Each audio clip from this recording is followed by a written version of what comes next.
We've all heard that humans have 5 basic senses. Those senses are seeing, hearing, touching, smelling, and tasting. NLP gives them a slightly different name called Representational Systems, or VAK for short.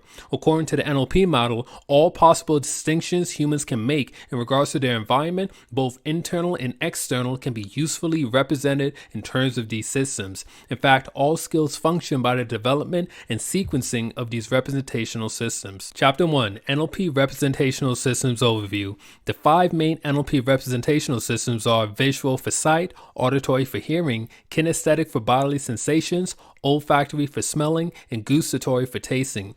Other representational systems include auditory digital for self-talk, auditory tonal for sounds and music, kinesthetic visceral for gut sensations, kinesthetic tactile for touch, and kinesthetic meta for emotions. Each representational system has a 3-part network: input, representation/processing, and output. Input involves gathering information from the environment. Representation/processing involves mapping the environment and establishing behavioral strategies such as learning, thinking, deciding, etc. Output is a, quote, casual transform of the representational mapping process as described in NLP Volume 1. All output is behavior, and behavior is activity within any of the representational system complex at any of the stages. In other words, seeing, feeling, and hearing are all forms of behavior. Representational systems by themselves are meaningless.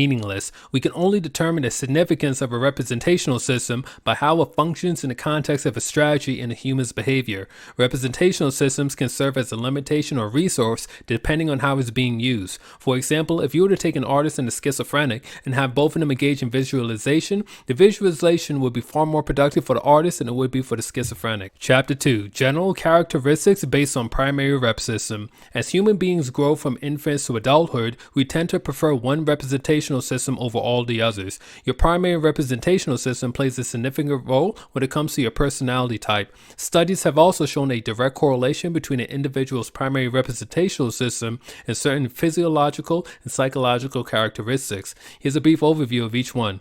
Visual people tend to stand or sit with their bodies erect and their eyes looking upward.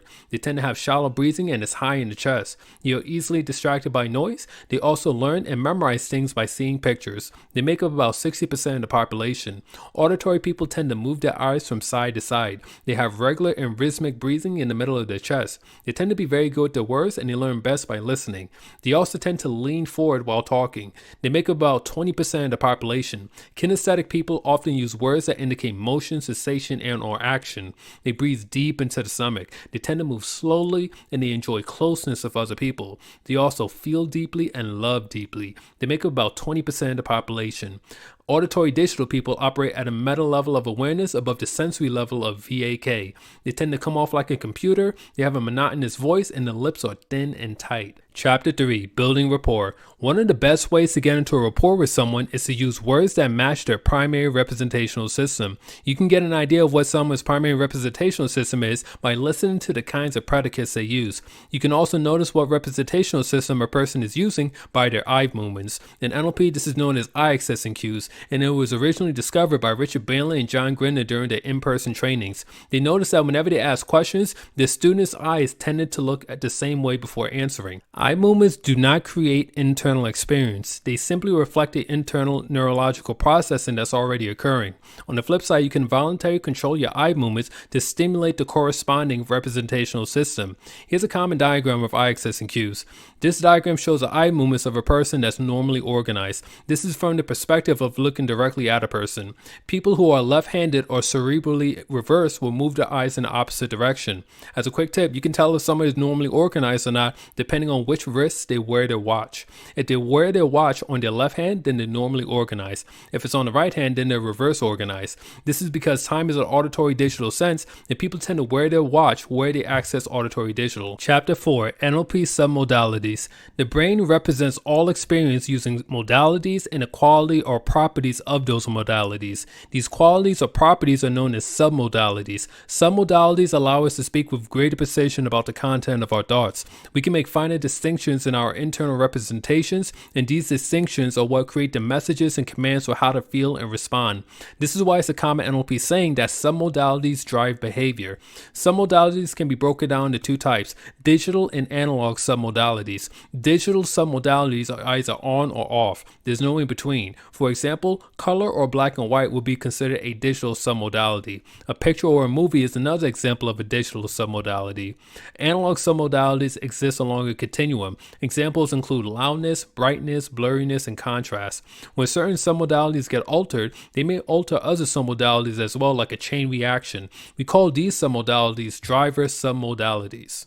Chapter 5. Going meta. In order to detect the specific qualities and attributes of a particular modality, you have to go meta or above the internal representation. Human beings have two levels of thought. The first level of thought is known as the primary state. The primary state is our everyday states of consciousness where we experience thoughts and feelings about the outside world. The second level is known as the meta states. This is where we have thoughts about our thoughts, feelings about our feelings, and states about our states.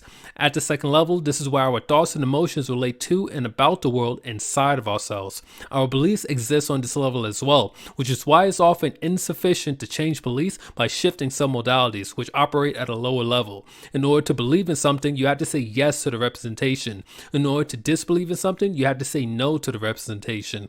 In order to turn a thought into a belief or a belief into just a mere thought, you have to move to a meta level and either confirm or disconfirm the thought. We need to shift the modalities that affect the saying of yes or no to the representation. Think about an experience. Now think about how you think about the experience. Is it bright or dark? Is it a picture or a movie? Is it blurry or in focus? By asking these kinds of questions, you're able to put yourself into a higher frame of mind where you can start altering the qualities of your internal representation. Hope you enjoyed this video on the NLP Representational Systems. If you haven't already subscribed, make sure you hit the subscribe button down below and tap the bell icon. That way you'll be notified as soon as I release new content. I've also written a blog post on the representational systems as well. Link is in the description down below. This is Jacob Laguerre, founder of PCI Alpha. Thanks for watching, and I'll see you in the next video. Peace.